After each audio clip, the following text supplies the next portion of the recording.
Hello everyone, कैसे आप लोग। Welcome to official channel of study to education dedicated to mechanical engineering department. तो कैसे हैं आप लोग का एग्जाम रिसेंटली हुआ था एसएससी जेई का। तो आई होप सो कि सभी का एग्जाम बहुत अच्छा गया है। और बहुत सारा ऐसे एग्जाम के बाद आया था मेरे पास, व्हाट्सअप में आया था मैसेज या फिर टेलीग्राम में किया था, अधिकतर तो व्हाट्सअप में आया था। सभी बोल रहे थे सर मेरा टेक में जो है 85 प्लस जो है वो सही क्वेश्चन गया है। सही हम आके चेक भी किए हैं, उतना क्वेश्चन आ रहा है। बहुत कोई लड़का बोल रहा है 75। मैक्सिमम लड़का जो मेरा स्टूडेंट थे जो अच्छा तैयारी किए थे उस सभी जो है 85 प्लस जो है वो सही करके आए हैं। तो ये मुझे बहुत ही अच्छा लगा। और ये आपका पहला स्टेज है, बहुत ज़्यादा खुश होने की बात नहीं है। तो आप लोग को सेकंड स्टेज भी क्वालिफाई करना है और जब आपको जॉब मिल जाएगा तब मुझे ज़्यादा खुशी होगा कि मेरे स्टूडेंट जो है वो क्वालिफाई हुए और वो जॉब लिए। ठीक है, क्योंकि पहला स्टेज में बहुत सारे ऐसे स्टूडेंट है क्वालिफाई किए होंगे। बेशक आपने बहुत अच्छा नंबर लाया है, ये बहुत ही अच्छी बात है। हाँ, बहुत सारे स्टूडेंट ये बोल रहे थे सर ननटेक का नहीं हो रहा है, ननटेक का सर बहुत ही कम नंबर ले आए हैं। तो कोई नहीं, अब मैं सोच रहा हूँ कि आप लोग के लिए नॉनटेक प्रोवाइड करूँ। मतलब मेरा तो टारगेट रहेगा मैकेनिकल से रिलेटेड, क्या जेई रहे, गेट रहे या फिर कुछ भी स्टेट लेवल का जेई रहे, मेरा वही टारगेट रहेगा। लेकिन अभी के टाइम पे ननटेक जो है, ननटेक भी पूछा जाता है और ननटेक में किसी के भरोसे नहीं छोड़ना चाहता हूँ। बात समझ में आ रहा है कि नहीं? ऐसा बात नहीं कि बहुत चैनल पढ़ाया जा रहा है। और मैं यूपीएससी का कैंडिडेट हूँ, मैं क्वालिफाई किया हूँ, तो मुझे पता है कि किस तरह का क्वेश्चन आता है। आखिर जाहिर सी बात है जेई लेवल का या फिर एनटीपीसी या फिर रेलवे, इस तरह का लेवल का आराम से मैं निकाल सकता हूँ। इतना मुझे ननटेक बहुत ही अच्छी तरह से आता है, बहुत ही अच्छा लेवल का सीजीएल तक आता है। तो आपको इसका टेंशन नहीं है कि मुझे आता नहीं है। बहुत ही अच्छी तरह से हिस्ट्री, पॉलिटी, इको या फिर आप साइंस ले लो। साइंस हम लोग इंजीनियरिंग बैकग्राउंड से, तो साइंस तो अच्छी तरह से आता ही है। तो मैं वो बहुत ही अच्छी तरह से आपको बता सकता हूँ, साइंस वगैरह भी और नॉनटेक में आपका जीके वगैरह भी। और करंट अफेयर तो हम लोग रेगुलर किसी भी चीज़ के लिए पढ़ना ही पड़ता है। तो मैं सोचा तो पहले कि आप लोग किसी के और भरोसे, क्योंकि बहुत हम टेक में फोकस करना चाह रहे थे। और ऑलमोस्ट अभी के टाइम पे जो है हम लोग का आरकेजन का पेड कोर्स पूरी तरह से रेडी हो चुका है। ठीक है, आप आर एस कुर्मी का बात करें तो कुछ रिमेनिंग है जो अभी स्टार्ट कर रहे हैं और ये विद इन अ मंथ हम खत्म कर देंगे आर एस कुर्मी भी रिमेनिंग। इसके अलावा टॉप सब्जेक्ट वाइज जो आपका क्वेश्चन है, हर सब्जेक्ट का टॉप 100 200 वो भी लगभग कंप्लीट है। टॉप 500 का सीरीज जा रहा है मैकेनिकल का, वो भी कंप्लीट है। मैकेनिकल से रिलेटेड हर वो चीज़ आ गया। बचा क्या? सिर्फ आपका न्यूमेरिकल्स। तो अभी जो है न्यूमेरिकल बन रहा है आप लोग के लिए, हर सब्जेक्ट का न्यूमेरिकल बन रहा है। ठीक है, SOM, TOM, thermo, production, material science, बात समझ में आया? एमडी, मशीन डिजाइन, सबका जो है टॉप 100 चाहे जितना आया उस एक सब्जेक्ट में, सॉम में या फिर मान लो थर्मो में जितना न्यूमेरिकल आएगा हर एक पॉइंट से जहाँ प्रीवियस ईयर पूछा गया। पहली बात तो मैं कुछ भी एक्स्ट्रा वो नहीं पढ़ाता हूँ, हटके बकवास नहीं पढ़ाता हूँ, मैं टू द पॉइंट पढ़ाता हूँ जो एग्जाम में पूछा गया है। उसी बेसिस पे हम न्यूमेरिकल सारा बताएंगे।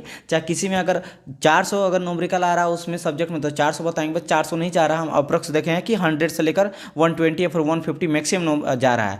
तो अगर 150 न्यूमेरिकल कर लेंगे उस पर्टिकुलर सब्जेक्ट का तो समझ लीजिए न्यूमेरिकल भी आपका स्ट्रॉन्ग हो जाएगा। इस बार जेई में पूछा जा रहा था, कुछ बोल रहे थे कि सर आप बोले थे कि न्यूमेरिकल कम पूछा जाता है। मैंने कहा था कि क्या न्यूमेरिकल बहुत कम पूछा जाता है, 10 से लेकर 5 से 10 पूछा जाता है, वो भी put the value get the answer. लेकिन इस बार थोड़ा सा ज़्यादा पूछ दिया, 12-15 पूछ दिया है, 2-3-4 पूछा। इसीलिए मैं सोच रहा हूँ कि ठीक है न्यूमेरिकल भी आप लोग को मिस ना हो उस लेवल का, यानी कि जितने भी इंडिया के लेवल में जेईई का एग्जाम होता है उस लेवल का जितना भी न्यूमेरिकल है सारा मैं करा दूंगा। ठीक है, वैसे उतना भी ज़्यादा टफ होता नहीं, बहुत ही ईजी रहता। बस आप लोग जो क्वेश्चन में देखा हूँ उतना टफ है नहीं, बट आप लोग को प्रैक्टिस नहीं कराएं, इस चक्कर में आप लोग को थोड़ा सा वो लेक कर गए होंगे। मतलब 15 में अगर 15 न्यूमेरिकल आया तो आप लोग शायद 5-6 बनाए होंगे। लेकिन अब मैं बता रहा हूँ इस सीरीज देखने के बाद वो आपको मिल जाएगा। ये कहाँ पे मिलेगा? ये आपको जो ज्वाइन बटन है, आप देखेंगे चैनल में ज्वाइन बटन है। ज्वाइन बटन है ओनली मात्र 199 का है। ठीक है, उसको आप अगर ज्वाइन कर लीजिएगा तो आप वहाँ से आराम से देख सकते हैं। ये सारा चीज़ वहीं से आएगा कि देखो बाबू इस सब में मेहनत लग रहा है। बात समझ में आया कि अगर मैं फ्री में प्रोवाइड कर सकता हूँ ऐसा कोई दिक्कत नहीं। आप लोग बोल सकते हो सर क्यों ले रहे हैं फी। देखो होता ये है ना कि आप लोग को जब किसी भी चीज़ का कोई चीज़ एक कॉस्ट आप देते हैं तो उसको आप इफेक्टिवली तरीका से पढ़ते हैं। बात समझे? और 199 मुझे नहीं लगता कि कोई ऐसा प्रॉब्लम हो आप लोग को देने में। 200 आज के टाइम पे कोई दिक्कत नहीं है, मंथली 200। बात समझ में आया कि नहीं? आप कहीं भी अभी के टाइम पे कहीं घूमने जाते हो तो 200-500 रुपये खर्च हो जाता है, राइट। तो वो सारा चीज़ मैं मेहनत करूँगा। और मैं पैसा नहीं चाहिए मुझे, इसलिए चाहिए था कि आप लोग को वो भी अगर पे करेंगे ना तो आप लोग उस चीज़ को ज़्यादा दिल से पढ़िएगा कि मेरा पैसा इसमें लगा तो मैं उसको पढ़ूँ। मेरा बात समझ में आ रहा है कि नहीं? ये फ्री में बहुत सारा कंटेंट पड़ा रहता है तो वो कंटेंट कोई देखता नहीं है, तो वो भी होता है। ये सारा चीज़ ये रीज़न है, ये एक्चुअल ये जो है ये ओरिजिनल बात है, फैक्ट बात है। ये चीज़ आप लोग को मानना पड़ेगा, एक्सेप्ट करना पड़ेगा, राइट। उसके अलावा मैं किसी भी चीज़ पे कंटेंट पे रेडी मेहनत करता हूँ। कोई भी चीज़ में बकवास नहीं ले आता हूँ। आप लोग देखे होंगे सप्ताह के बहुत सारे ऐसा रेगुलर वीडियो आता है, कभी एक सप्ताह के बाद आता है, कभी एक मंथ के बाद आता है। क्यों? बिकॉज मैं चाहता हूँ कि जो चीज़ मुझे चाहिए स्पेसिफिक जब पूरी तरह से मुझे कंटेंट ना मिल जाता मैं अपलोड नहीं करता हूँ, चाहे आर एस कुर्मी का सोल्यूशन क्यों ना हो। बात समझ में आए कि नहीं? तो उस बेसिस में मैं यहाँ पे कंटेंट प्रोवाइड करता हूँ। तो ये सारी चीज़ मुझे बोलना था। और अभी हम लोग स्टार्ट कर रहे हैं रिमेनिंग आरएस कुर्मी का कुछ कुछ पार्ट है, किसी किसी में जो है दो लेक्चर बचा हुआ है, किसी का एक दो बाकी है। तो जितना भी चीज़ है वो रिमेनिंग में कंप्लीट करा रहा हूँ। अभी हम लोग कर रहे हैं इंडस्ट्रियल को, ठीक है। ये आपका आरएस कुर्मी का सॉल्यूशन है इंडस्ट्रियल इंजीनियरिंग और प्रोडक्शन मैनेजमेंट का। तो industrial engineering and production management जो है इसको हम लोग कंप्लीट करें। इसमें 2 लेक्चर आ गया, तो दोनों लेक्चर को बहुत इंपॉर्टेंट है, देख लीजिएगा, क्योंकि यहाँ पे हम लोग ब्रेक इवन एनालिसिस पूरी तरह से बताए हैं। इसके अलावा जो माइक्रो स्टडी होता है, मैक्रो स्टडी होता है, इसके वाला जो आपका pre determinate motion time system होता है, टाइम स्टडी होता है, बहुत सारा चीज़ को बताया गया। सैम्पलिंग मेथड क्या होता है, ये बहुत ही अच्छी तरह से। इसके अलावा जो हम लोग नॉर्मली यूज़ करते हैं डिफरेंट टाइप का सिम्बल्स, लेकिन जैसे कि ये सर्कल सिंबल किसका होता है, स्क्वायर सिंबल किसका होता है, जो आपका डी लिखा जाता है ये किसका होता है, रेक्टेंगल लिखा जाता है ये किसका होता है। ये अलग अलग टाइप का आपका सिंबल होता है जो ऑपरेशन के लिए, इंस्पेक्शन के लिए, डिले के लिए, स्टोरेज के लिए यूज़ करते हैं। ये सभी चीज़ को हम लोग यहाँ पे डिफाइन कर दिए हैं। तो ये दोनों लेक्चर को आप जरूर देख लीजिएगा। आपका 3rd लेक्चर हो जाएगा, जो कि बेसिकली बहुत टाइम पहले हो गया, 8-10 महीना हो गया, क्योंकि उसके बाद हम लोग काम कर रहे थे अदर चीज़ में, इंपॉर्टेंट क्वेश्चन सीरीज में काम करते हैं आपका। और मैं और एक चीज़ बताना चाह रहा हूँ, जो भी नया स्टूडेंट है चैनल पर सब्सक्राइब कर लीजिएगा, बिकॉज ये फुली डेडिकेटेड है मैकेनिकल के लिए। और मैकेनिकल से रिलेटेड टेक और नॉन टेक अब दोनों यहाँ पे आएगा। मैं अब किसी के भरोसे में, बार बार वही बोल रहा हूँ, मैं किसी के भरोसे में नहीं रख सकता हूँ कि आप यहाँ से पढ़ लिए वहाँ पर। अब मैं खुद प्रोवाइड करूँगा, और जाहिर सी बात आप लोगों को पता है कि मैं वही चीज़ प्रोवाइड करूँगा। मैं देखो, मैं अगर नॉन टेक पढ़ाऊँगा ना, मान लो हिस्ट्री पढ़ाऊँगा, ठीक है, नॉन टेक में अगर पढ़ाऊँगा तो नॉन टेक में अगर हिस्ट्री पढ़ाऊँगा तो हिस्ट्री इस लेवल का पढ़ाऊँगा ना कि आप लोग अगर सीजीएल भी बैठिएगा तो हर एक क्वेश्चन को लगा लीजिएगा। किस तरीका से पढ़ाऊँगा मैं थोड़ा बता देता हूँ, थोड़ा सा टाइम लगेगा, बट बहुत इंपॉर्टेंट है, क्योंकि मैं नहीं चाहता कि आप लोग का कोई लॉस हो। मान लो मैं हिस्ट्री पढ़ा, तो सबसे पहले हिस्ट्री में क्या करूँगा, पहले आपको 1 से 2 घंटा में कोई भी एक चैप्टर का 2 से 3 जितना लगेगा, 2 से 3 लेक्चर या फिर 2 से 3 आवर बोल लो, पूरा का पूरा। जैसे कि हड़प्पन सभ्यता चाहे हड़प्पन सिविलाइजेशन आता है, उसको मैं 2 से 3 आवर में पूरा कंप्लीट कर दूंगा थ्योरी बेसिस पे। उसी थ्योरी बेसिस पे जिस तरीके से आरएस कुर्मी आरके जैन को करते हैं, पहले थ्योरी पढ़ाते हैं, उसी बेसिस पे पूरा का पूरा बेस्ड रहेगा। तो पहले इसमें बताऊंगा, तो थ्योरी भी इंपॉर्टेंट रहेगा, और उसके बेस पे हम लोग सारे प्रीवियस ईयर के पेपर, जैसे कि अभी के टाइम पे अधिकतर क्या चलता है, लूसेंट का ऑब्जेक्टिव चलता है, तो लूसेंट ऑब्जेक्टिव पढ़ा देंगे आप लोग को। राकेश शर्मा यादव का एक अच्छा खासा पब्लिकेशन आता है, तो उसको मैं राकेश शर्मा यादव का जो है, राकेश सर यादव का, उसमें जो प्रीवियस ईयर उस चैप्टर का जितना रहेगा, जो कि सीजीएल में पूछा जाता है, जेई में पूछा जाता है, एई में पूछा जाता है, एनटीपीसी ग्रुप डी में पूछा जाता है, उसको मैं करा दूंगा। इसके अलावा और एक चलता है किरण का आता है, चाहे वो साइंस हो, हिस्ट्री हो, पॉलिटी हो, सब हो। तो सबका जो है, जो भी चैप्टर में, जैसे हिस्ट्री पढ़ाऊंगा तो हिस्ट्री का मैं तीनों बुक का, इसके अलावा और कुछ अगर इंपॉर्टेंट रहेगा जैसे प्रीवियस ईयर का पेपर, तो उससे भी रिलेटेड करा दूंगा। तो इस तरह से एक चैप्टर का थ्योरी, फिर प्रीवियस ईयर का ढेर सारा पेपर, क्वेश्चन पेपर, जिससे वो चैप्टर पूरी तरह से एकदम पानी कर देंगे, धुआं कर देंगे। बात समझ में? फिर नेक्स्ट चैप्टर। तो इस तरीका से मैं पढ़ूंगा, और उसके लिए मैं बहुत टाइम से सोच रहा हूँ। आप लोग सोचेंगे इतना दिन से क्यों नहीं डालें, कि मैं चाहता हूँ कि पूरी तरह से, जब मेरे पास मैं पढ़ा हुआ था, लेकिन मेरे पास कंटेंट नहीं था। कंटेंट मतलब कुछ जो मैं स्पेसिफिक आपको बताऊंगा, मेरे पास रफ टाइप में था, तो उसको फेयर में पहले नोट्स बनाऊंगा, पीडीएफ भी आप लोगों को प्रोवाइड करा देंगे, उसका आप लोगों को टेंशन नहीं लेना। तो मैं उस तरीका से उसको बनाया हूँ, क्वेश्चन बनाऊँ, तो सारा चीज़ धीरे धीरे आप लोग को मिल जाएगा, राइट। एंड दूसरा चीज़, जो भी नए स्टूडेंट है जो कि एसएससी जे का तैयारी करना चाह रहे हैं, अगले जो अभी 2000 अब भरे फॉर्म होंगे 2020 में, अभी जस्ट आया है, 1 महीना हुआ होगा, अभी भी लास्ट डेट शायद 1-2 दिन बचा हुआ है। तो अभी से लेकर, यानी कि ये कब एग्जाम होगा, लगभग आपका 2021 में होगा, कितना होगा, 2021 में एग्जाम होने वाला। तो अभी से लेकर आप बोल सकते हो 6 मंथ है।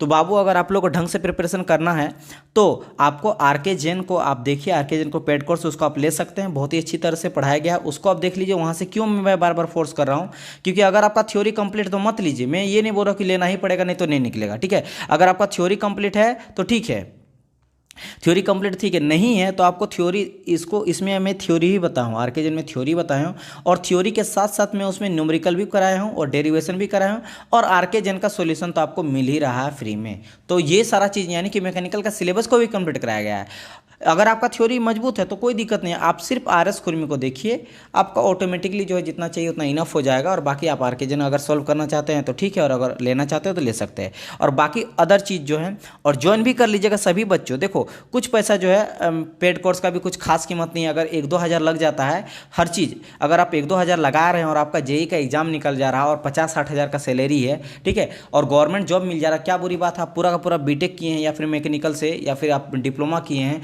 तो आप अच्छा खासा जो है वहाँ पे लाखों लाखों खर्चा किए हैं। तो लाखों लाखों जब खर्चा कर सकते हैं, और मैं 2-3 हज़ार में आपका जो पूरा फिक्स बोल रहा हूँ कि सिर्फ और कहीं भी जाने का जरूरत नहीं है। अगर आप मैकेनिकल से किए तो सिर्फ इसको फॉलो कीजिए और रिजल्ट आएगा आएगा। ये आप देख ही रहे हैं, बहुत सारे स्टूडेंट का निकला भी है जैसे कि, ठीक है। तो उसका कोई टेंशन नहीं है आप लोग को। और यहाँ पे सारे एक्सपीरियंस बंदे मिलेंगे, जितने भी हैं सभी जॉब में कर रहे होंगे। मैं खुद इसीलिए मैं पढ़ाता हूँ, बिकॉज मुझे बहुत सारे एग्जाम को क्वालिफाई किया हूँ, मुझे पता है कि कैसे टैकल करना, किस तरह क्वेश्चन आता है, और बहुत ही ईजी लैंग्वेज में समझाया जाता है। तो ये सारा चीज़ को ध्यान में रखते हुए आप लोग को पढ़ना है।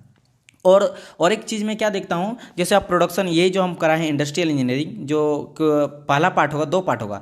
पहला पार्ट में जो 1000 प्लस व्यू गया है, ठीक है। अभी स्टार्टिंग डाला गया क्योंकि इसमें ज़्यादा फोकस नहीं किए थे। दूसरा वीडियो में डायरेक्ट 300 व्यू है, कम व्यू है। क्यों बता रहे हैं? क्योंकि पहला वाला में डायरेक्ट हम क्या कि थोड़ा थ्योरी बता के एमसीक्यू में चल गए थे, और दूसरा वाला में क्या किए थे, थोड़ा सा हम ज़्यादा थ्योरी बताएं अपना बुक्स नोट से, जो कि गेट का नोट्स है और आईएएस का नोट्स है, जिसमें बहुत ही ईजी तरीके से मैं बनाया हूँ, उतना मेहनत किया हूँ, उसको बनाऊँ, उसको आप नहीं देखते। आप लोग के क्या चाहते हैं ना, फटाफट क्वेश्चन कोई करा दे, रटा दे, ए इसका बी, इसका सी, इसका डी, चलो हो गया, झंझट खत्म, इसको यार कर लिए हम, मेरा तो तैयारी हो गया। ऐसे नहीं होता, ऐसे जाके एग्जाम में फंस जाइएगा। बात समझ में? तो ज़्यादा ओवर स्मार्ट मत बनिए।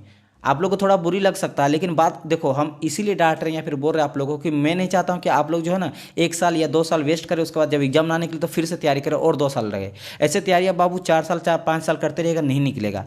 बात समझ? इसीलिए तो होता है लाखों लाखों भरते, क्यों इतना कम स्टूडेंट का होता है। जो मैं पढ़ा रहा हूँ उसको पढ़िए।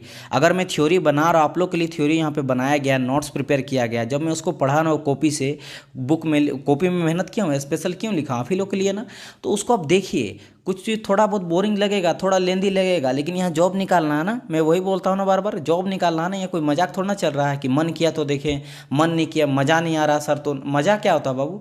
हर चीज़ में मज़ा नहीं आता। मैं बहुत ज़्यादा ट्राई करता हूँ, बहुत ही ईजी तरीका से बताने का, मज़ा देने का ट्राई करता हूँ। लेकिन ऐसा तो थोड़ा ना कि अब जहाँ पे आपका कोई भी चीज़, जैसे ब्रेक इवन एनालिसिस है, इसमें कुछ डायग्राम वगैरह पकड़ना पड़ता है, बहुत ही इंपॉर्टेंट है, उसको आपको देखना पड़ेगा, मज़ा आए ना आए। मैं बहुत ज़्यादा सिंप्लीफाई कर सकता हूँ, आप लोग को इंटरेस्ट नहीं। मैं गाना भजन कीर्तन नहीं कर सकता हूँ, ना डीजे बजा सकता हूँ। मेरा बात समझ रहे हैं कि नहीं? ठीक है। बहुत सारे लड़के जो ऑफेंड हो जाते हैं, सर आप इस तरह का बोलते हैं, डिमोटिवेट कर देते।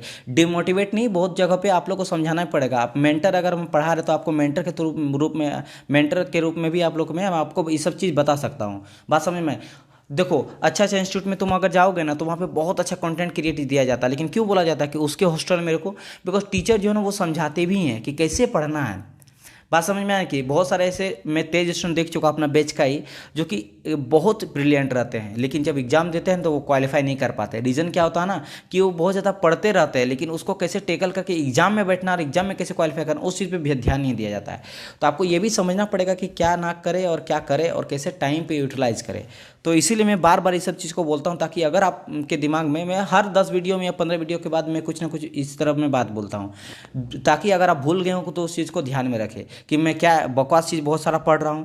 जैसे बहुत का स्टूडेंट क्या होता है, एक बुक पढ़े स्ट्रेंथ ऑफ मटेरियल क्या, दूसरा बुक फिर से उठा लिए, थ्योरी पढ़ने लगे, वहाँ से मज़ा नहीं आया, कोई एक नोट्स प्रोवाइड कर दिया गेट का या फिर एस एकेडमी का या फिर कुछ भी का, कि ये बहुत ही अच्छा नोट्स है, सोम का पढ़ लो, इससे बचेगा नहीं। अब उसको पढ़ने लगा। अब 3 बुक आप पढ़ लीजिएंगे, पढ़ेंगे थ्योरी। अब बताइए कि इस तीनों को फिर से रिवीजन करना पड़ेगा। और अगर दोनों 2 बुक पढ़ के और एक ही बुक फिर लास्ट लिया पकड़े, तो फ़ायदा दोनों बुक पढ़ के। अब मानते हैं कि एक ही चीज़ दिया रहेगा, आप उससे ज़्यादा अगर इसी बुक को 3 बार पढ़ते हैं तो वो ज़्यादा इंपॉर्टेंट होता, ज़्यादा आपके लिए एफिशिएंट होता। कोई भी बुक रहे, ऐसा नहीं है, थोड़ा बहुत हर बुक रहता है, एक ही कंटेंट रहता है, थोड़ा बहुत किसी किसी चीज़ में नहीं रहता, यही चीज़ ना। तो उस चीज़ पर आप क्वेश्चन एमसीक्यू लगा तो ऑटोमेटिकली आपको मिल जाएगा, उस चीज़ को नोट डाउन कर लीजिए। और बाकी जब मेरा चैनल हम बता ही रहे हैं तो सारा चीज़ तो हम बता ही रहे हैं, सिर्फ आपको आरके जिनका लेना, वहाँ तो सारा सिलेबस कंप्लीट है। तो उतना टेंशन नहीं लेना कि क्या पढ़ना है सर, कितना क्या करे सर, वो सब नहीं। एकदम स्ट्रिक्टली, एकदम सिंपल चीज़ मैं बताऊंगा, उसी तरीके से आपको फॉलो करना, दैट्स इट, और कुछ नहीं करना। बाकी नंबर मेरा आप लोगों को पता होगा, तो नहीं तो आप इसमें कॉल कर सकते हैं, आप डिस्कस कर सकते हैं कि सर कैसे पढ़े, हमको बताइए कैसे निकलेगा।